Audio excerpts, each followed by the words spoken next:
Great. Well, thank you to Resourcing Tomorrow for hosting us for this panel today. As we know, the global mining sector requires an unprecedented level of investment to satisfy surging demand in many commodities, and it's thought that it could require as much as $5.4 trillion by 2035 to meet that demand growth. While CapEx spend across the industry appears to be rising, total exploration spend is not. According to S&P data, exploration spend has very marginally fallen for the last 3 consecutive years, and junior exploration budgets have shrunk to a 4-year low. This, of course, varies by commodity. On the other hand, we have seen equity capital financing by junior and intermediates on a global level rising materially in the latter part of 2025 compared to the prior 3 years. But there still appears to remain challenges in attracting capital to the earlier stage mining companies. So to unpack some of this, we'll explore the current financing environment for junior mining companies and how we can unlock capital for that space. I mean, Rick, if I could start with you, what is your view of the current funding environment for junior mining companies today, and how does it differ for exploration companies, those seeking construction financing, and that bit in the middle where people are preparing their feasibility studies? Who's providing capital at each stage, and how much capital is available in your view currently? That's a lot of questions. A lot of questions. Let's start with the first one. I would argue that the industry's overfunded as opposed to underfunded. That'll, of course, make me very popular with the issuers of the audience.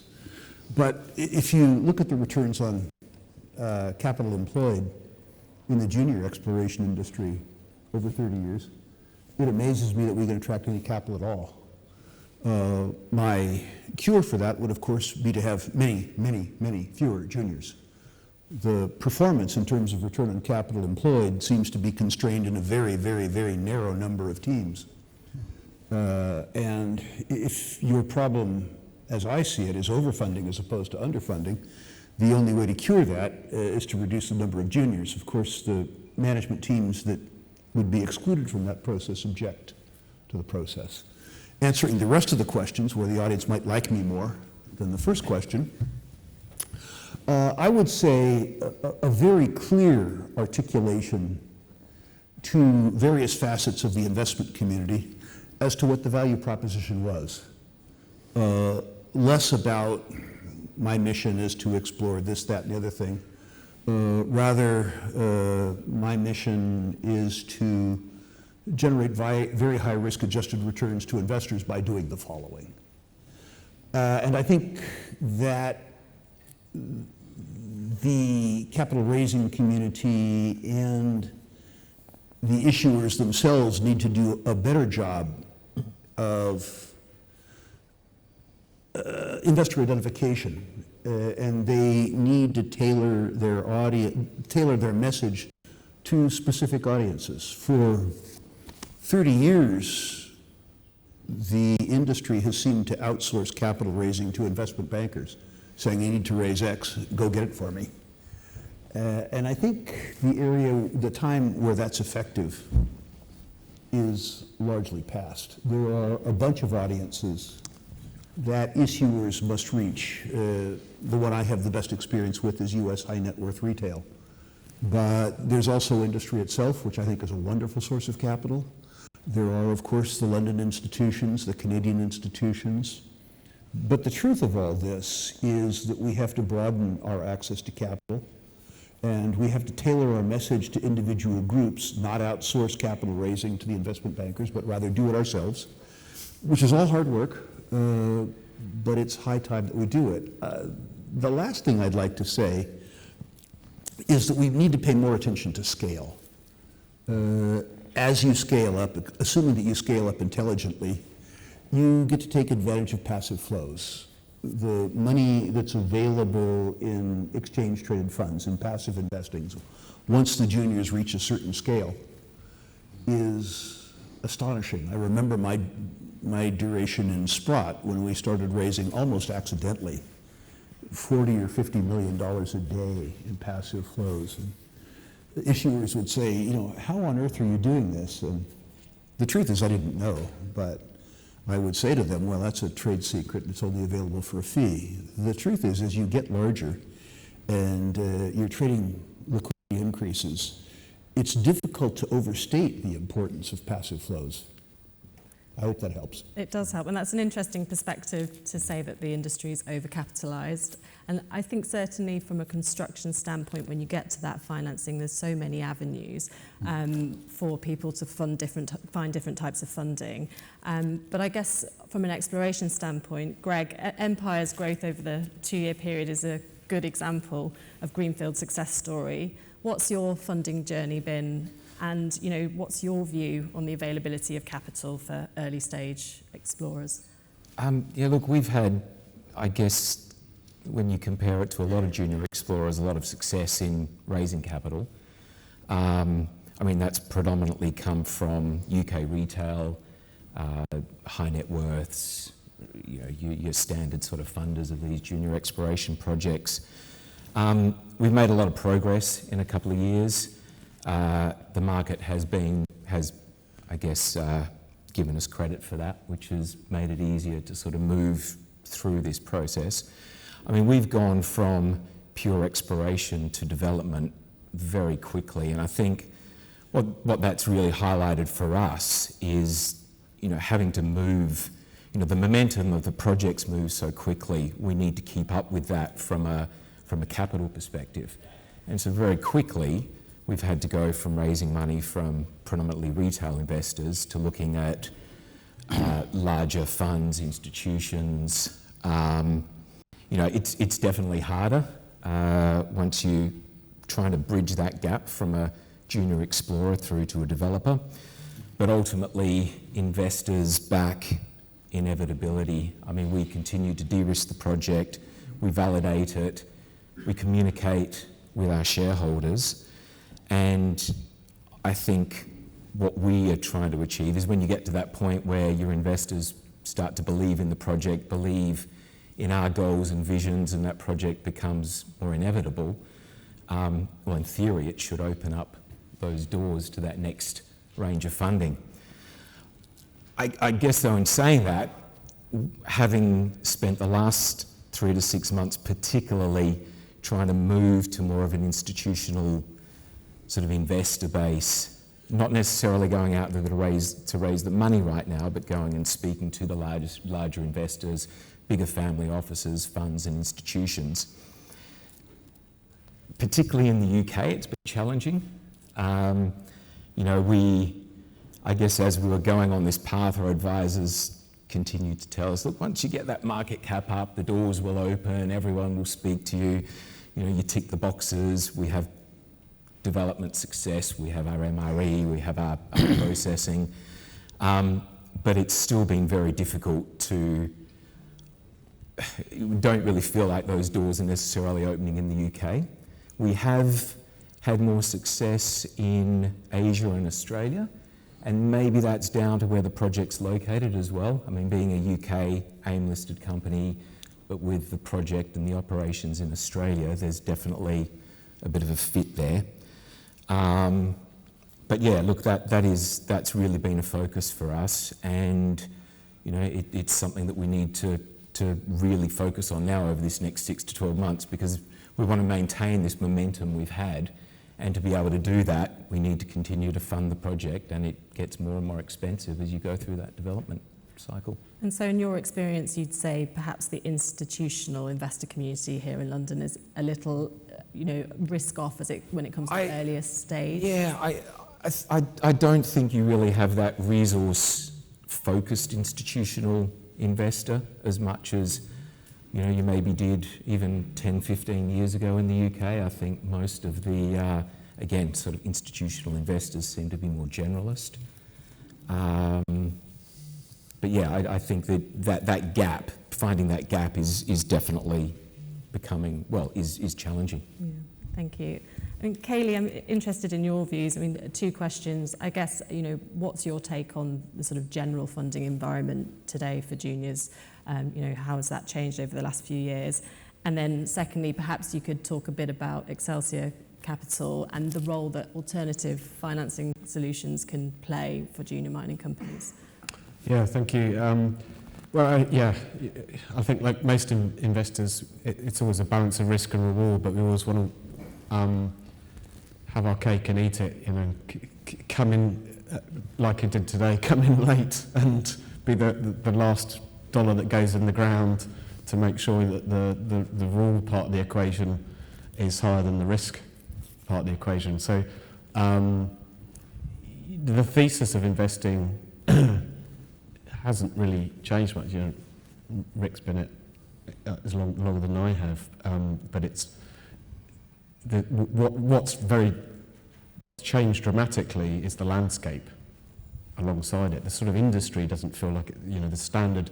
Okay, this is a stock, this is a commodity. I invest in it. Hasn't really changed much, but the landscape behind it has changed dramatically. Not just within the industry, just within the mining industry, but also within the finance industry as well. So you've got all these different pressures coming from all sides. So it's definitely got more challenging. But at the moment, I'm very positive about the industry. I see more opportunities than I've ever seen in 30 years, but I'm massively confused about them, and trying to navigate them and find out how they work is more confusing. The path to navigate them is more confusing than it's ever been in my mind. And that doesn't apply to all commodities. Gold goes up and lots of people pile in. We haven't seen kind of the euphoria we've seen particularly in other cycles, but it's definitely coming. But it's coming in sort of different pockets and different places. And to your question about what we do at Xcelsior, which is a bit more on the private credit side, but we're looking at the speciality metals in partnership with Woburn Resources. So these are all the hot stuff: antimony, tungsten, and graphite, lithium, rare earths, a lot of the off-market metals. But if 20 years ago, nobody wanted to know, and now, one person gets into power, breaks all the supply chains in the world, and puts in a huge trade war, and suddenly those are the hottest commodities everybody wants to talk about. So these sort of opportunities don't come around too much, and sort of my job at Xcelsior is not to try and get in there and make a shed load of money and say bye, see you in the next cycle, is to try and find a solution for the company, a solution for the supply chain, a solution for us, a solution for the government, and try and put all the pieces together of this complicated puzzle. And that is something that didn't exist before. We all tried to do our little bits. So from an investment perspective into those juniors, which is harder to do, particularly if they're early stage, but those investments in juniors, there wasn't a lot of interest in that. There's not big equity stories in those sort of speciality metals. But we're finding they're sort of coming out the woodwork. Suddenly everybody's got antimony on their exploration license. It's an amazing time. It's fascinating. I'm quite excited by those kind of opportunities. Thank you. Most of anyone who's not familiar, can you explain the role of the Council of Geoscience as it relates to mining exploration? And perhaps you could talk about how your work can support the investment community. Thank you, Madam Chair. So the Council for Geoscience is the National Geological Survey. We are the pathfinders. We are the collectors of pre-competitive geological information. The more states invest in geology, the more you increase the confidence with the data for geological targeting of possible deposits to be discovered.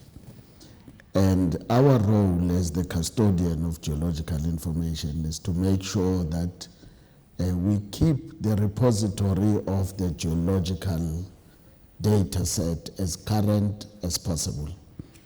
Now, our forebearers have done a fantastic job, our forebears, of mapping the country in scales of 1 to 1 million, scales of 1 to 250,000, and it is now our turn to be mapping at a much more granular scale of 1:50,000.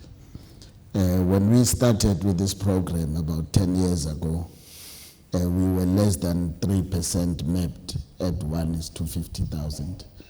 And we are almost at 20% of the national coverage. And I see a direct correlation between the publications of our maps and the uptake in prospecting right applications in the country. We 3 years ago published a massive pegmatite deposit. Now, a pegmatite is a lithium-bearing rock, but it also has a number of other rare earth elements that are associated with it. And immediately after publishing that, we could see 600 applications coming to the department. That's the correlation that I'm talking about. What I do find is that I would love to have the problem of over financing availability that you seem to have in the UK. I don't have that problem.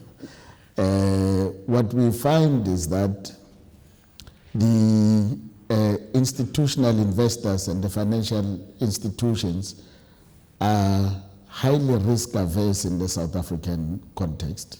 And so greenfield exploration, we have the greatest difficulty in raising financing for exploration activities. And it is for that reason that we have been allowed to move a little bit further from our traditional role of being a geological survey to advance into exploration for the purposes of demonstration of capability. And once we have demonstrated success, I think there will be a lot of appetite from the excess available funding to invest in the wonderful geology that we have in South Africa. And I certainly would want to have some conversations with anybody that has excess funding. We have great prospects in South Africa for you. Thank you very much. South Africa has treated me extraordinarily well for 45 years. Yeah. And the suggestion that I'm welcome again is one that I in turn welcome. Yes. I'll come by your booth tomorrow, we'll visit, and if that visit goes well, a little bit of your underfunding problem may be solved by me. That's great. I'll take you on that ride. Tom, if I can ask you, from the London Stock Exchange's perspective, what's your role in supporting funding of junior mining space, and are there practical mechanisms that can help facilitate capital flows? Yeah, look, I think to start with, more broadly, the mining sector is an important one in the London market. We have 170 companies on market in the sector. It's about a $600 billion dollar sector. We do have obviously a large number of the majors listed there at the one end, but we do have 100 of those 170 companies are sub $100 million market cap. So I think occasionally we get we get the sort of message back that London's not much good for the sort of small guys, and actually I think we continue to see a reasonable flow of companies continuing to come through from the early stages.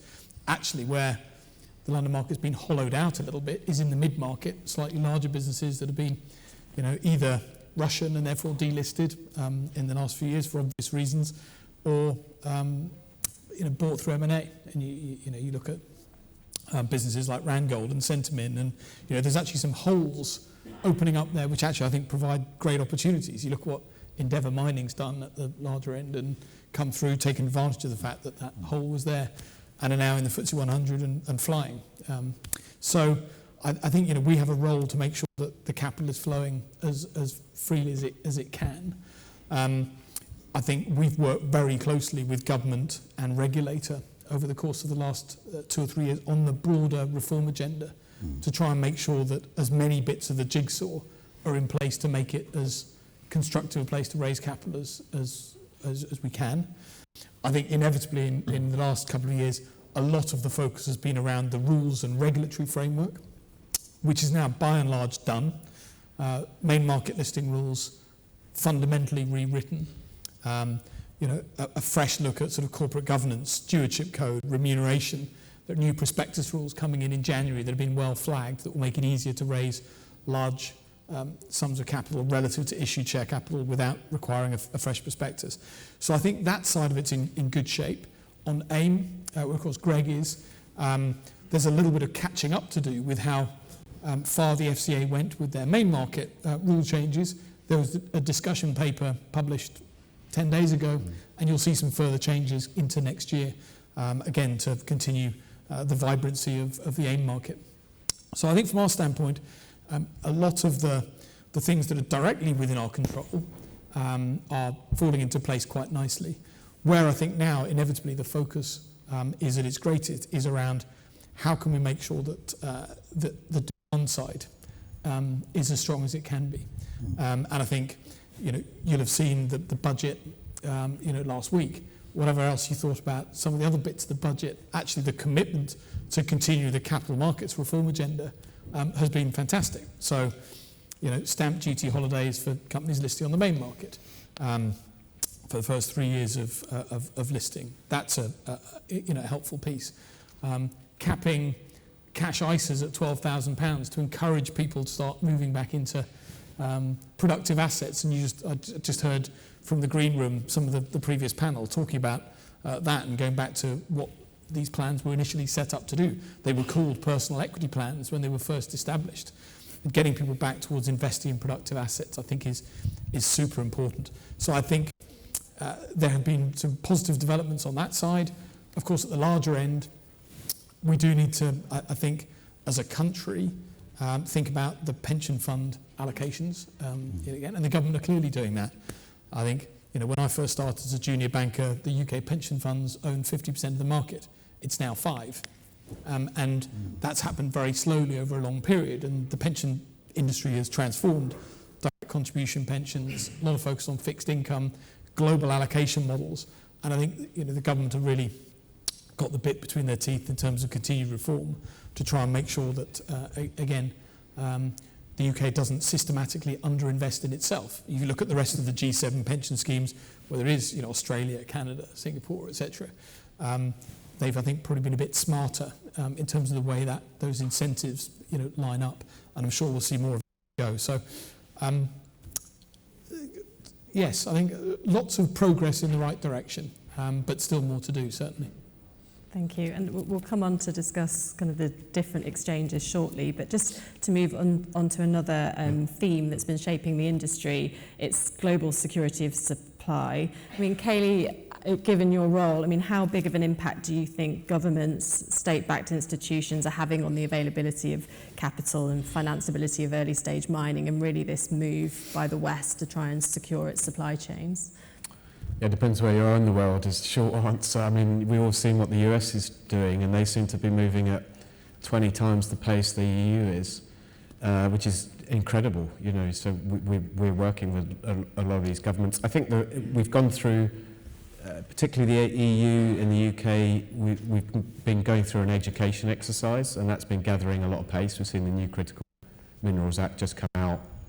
The US has the urgency bug, I think, that the rest, the other government bodies haven't had and still struggle a little bit with.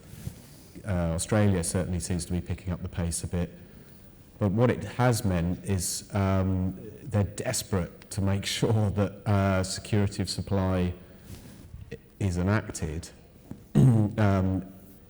because of China's dominance, and that's great for commodities. The long and short of all of this is none of these commodity prices would be as high as they are now if this hadn't happened. So, somebody asked me this morning what drives markets, and it's what drives everything. It's either running from fear or running to pleasure. And at the moment, you've got both. We're scared we haven't got the critical metals we need mainly for defence applications, but we're also seeing great commodity prices. So let's do both. So it's a good time. It's a good time, but navigating all of that is tough. As I said, we're working with quite a few governments. This private-public model is brilliant. I think these partnerships are brilliant. I think that's going to be the solution, because if if we've already heard about the challenge of finding institutional money, traditional institutional equities has been tough, and it's been a shrinking pool because it's been eaten by other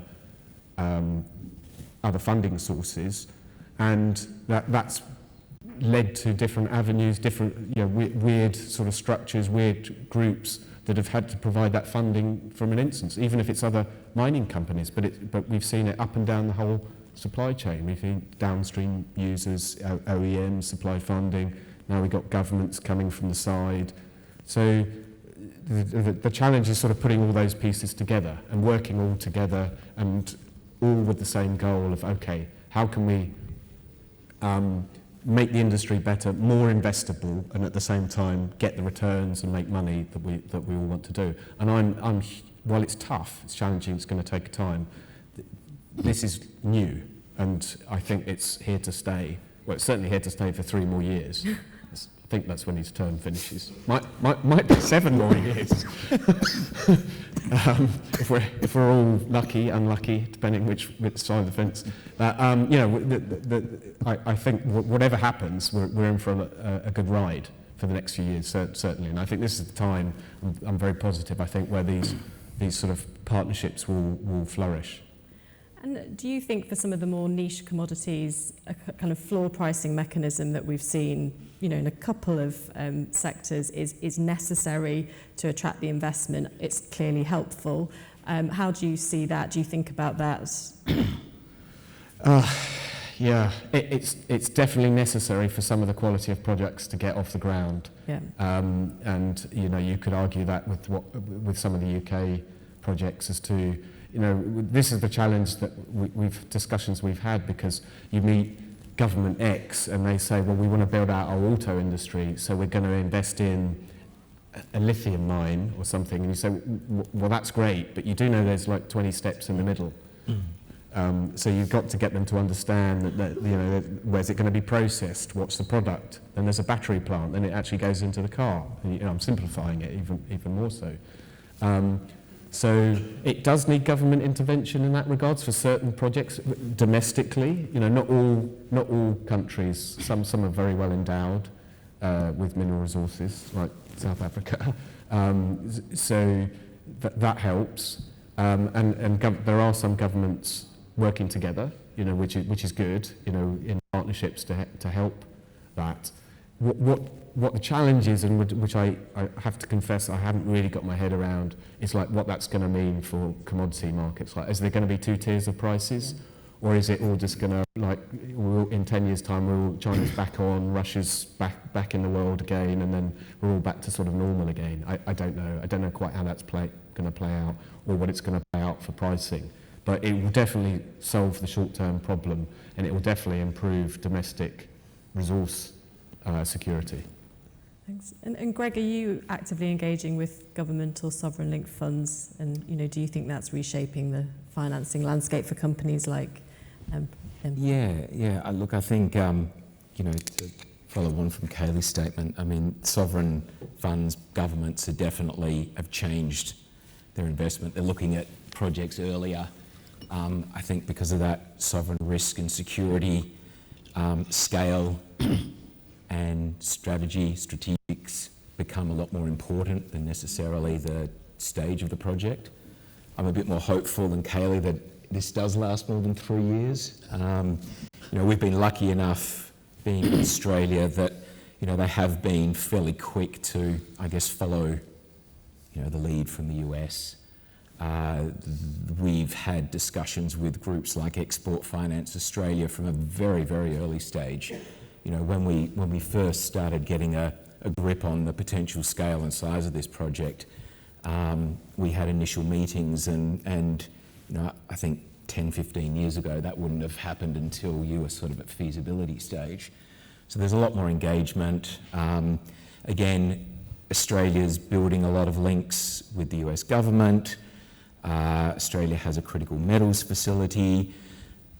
That type of funding wouldn't come into that is sort of bankable sort of stage that funding comes in. But I mean, we see the fact that we're engaging with these groups now as being really really quite promising and exciting. And look, I guess unfortunately, from a political and economic perspective, people have sort of short memories, and maybe in 3-4 years it does all go back to the status quo. But I think this current environment really has, I guess, shaken up the industry, and hopefully the sovereigns and the governments realise that there needs to be a more fixed strategy to ensure that long-term strategic supply is met.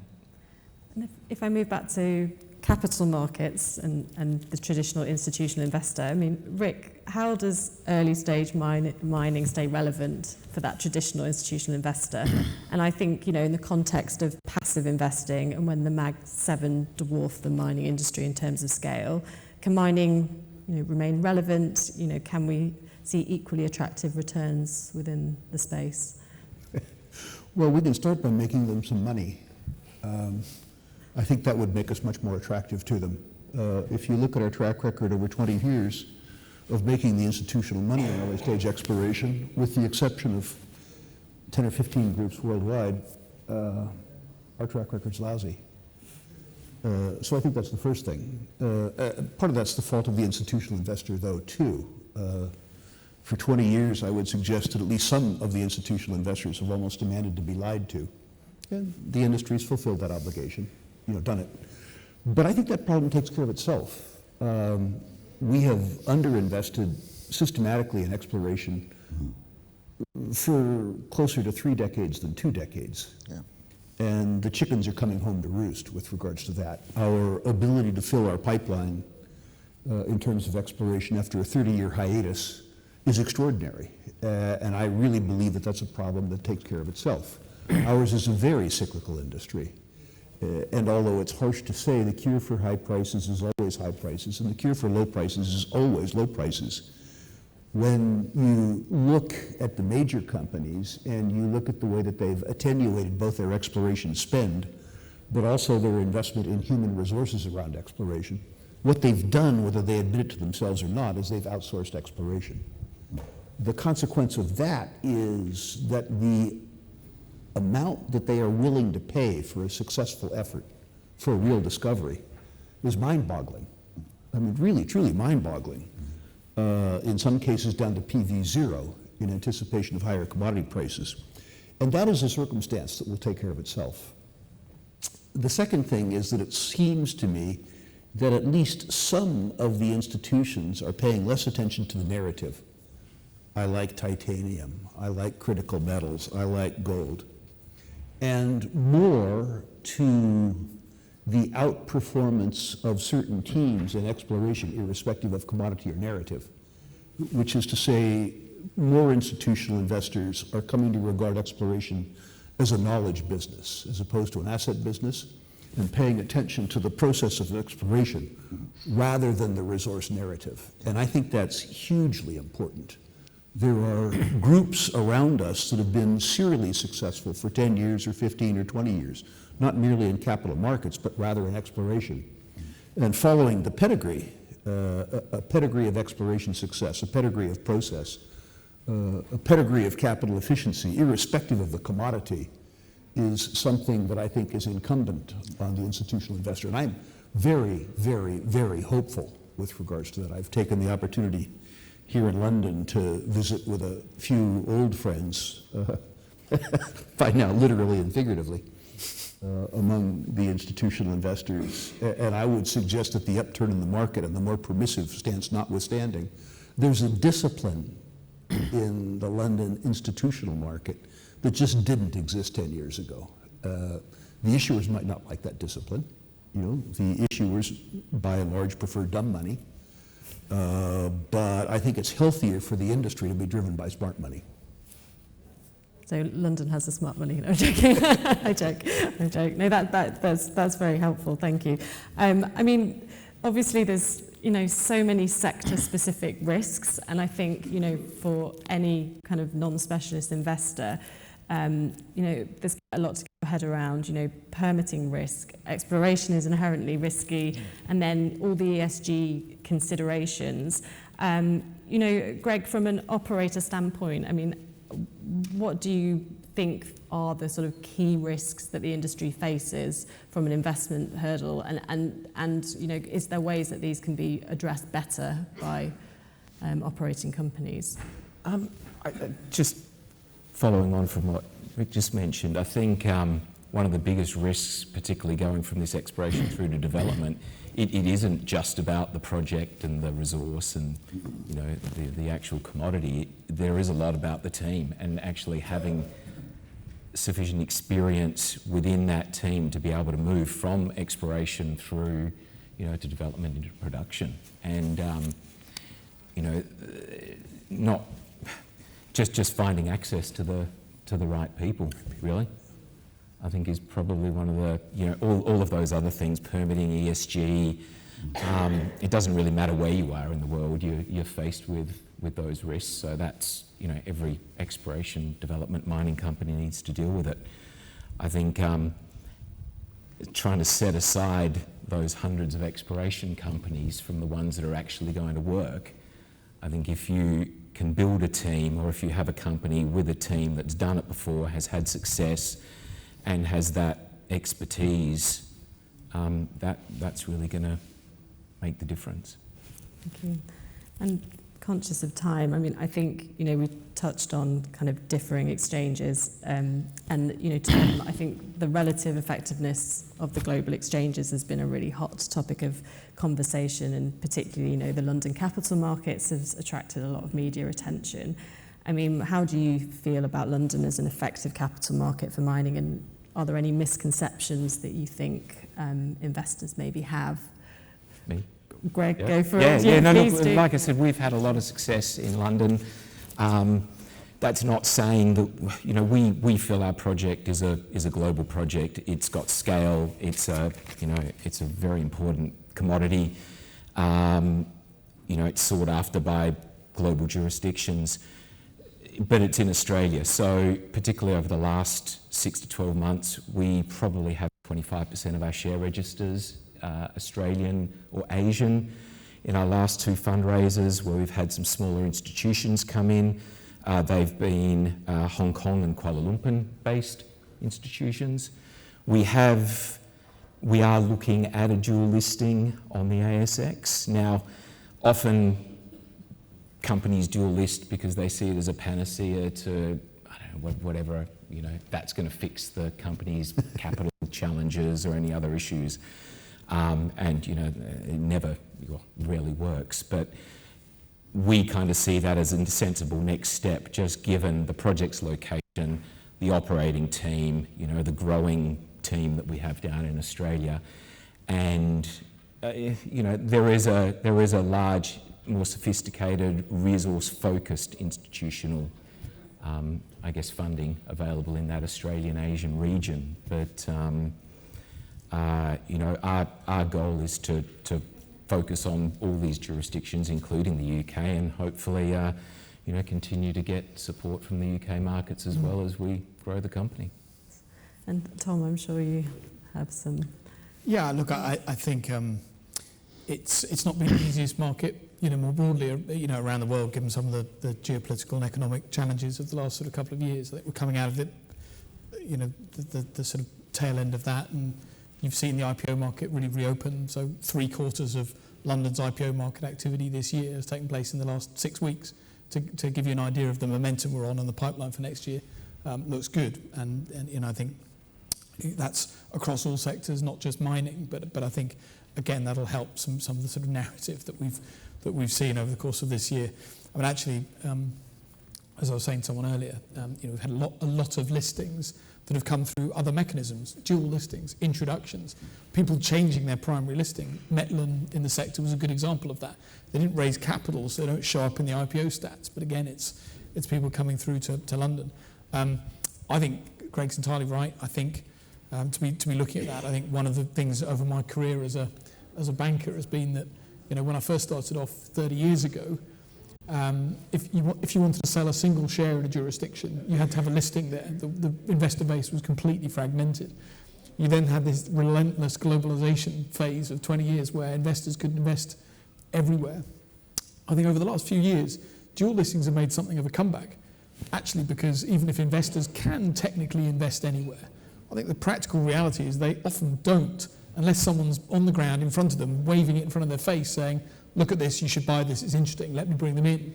And so I think we've seen a lot more dual listings, and actually London's been a beneficiary the other way. We've had plenty of ASX and TSX listed businesses that have done the same thing to actually build an investor base in this time zone. So I think that's definitely a trend we'll see more of. Thank you. I think we're out of time. Thank you. Well, I think unfortunately we are out of time, but if we can give a huge round of applause for our fantastic panel.